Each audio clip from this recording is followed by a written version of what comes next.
The Haunted Hospital. One day, a girl named Emily went to a small town for work. She was a nurse. The town was quiet and far from the city.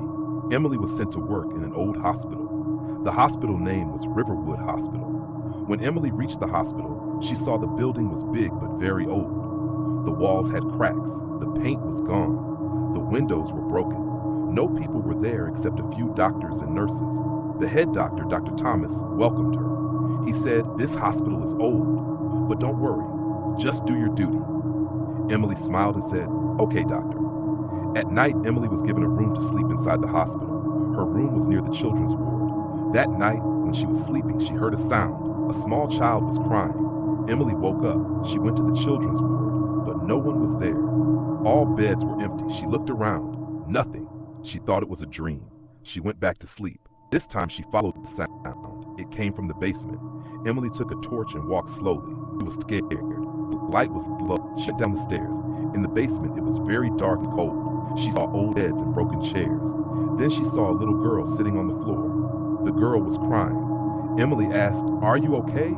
The girl looked up. Her eyes were black. Her face was pale. She said nothing, just stared. Emily stepped back. The girl stood up and ran into the dark.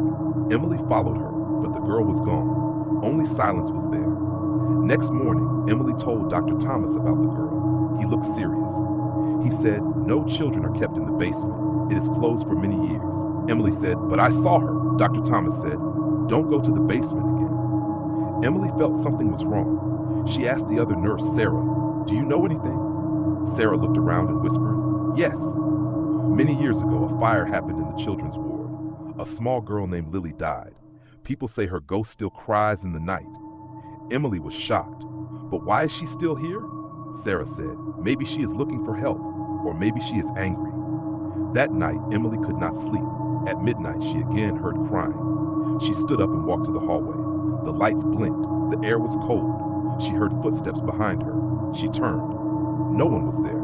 Suddenly, the door to the basement opened slowly. Emily looked inside. It was dark. She heard the girl's voice, "Help me." Emily walked in. The door shut behind her. Inside, the air was heavy. The room smelled like smoke. Emily followed the voice. She saw the girl again. This time, the girl was holding a teddy bear. The girl said, "I miss my mom." Emily felt sad. She sat near the girl and said, "What is your name?" The girl said, "Lily." Emily said, "I will help you." The girl smiled, but then her face changed. Her smile turned evil. Her eyes became red.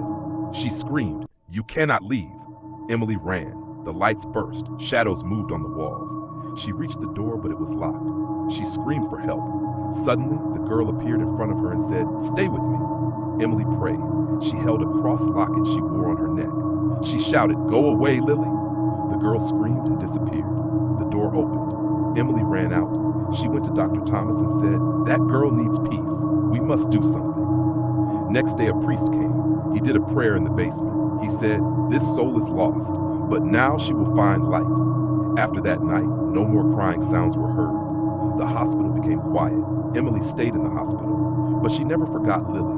Sometimes she kept a teddy bear in the hallway, just in case Lily came again. But now only peace was there, and that old hospital was not haunted anymore. Or maybe it was just sleeping, waiting.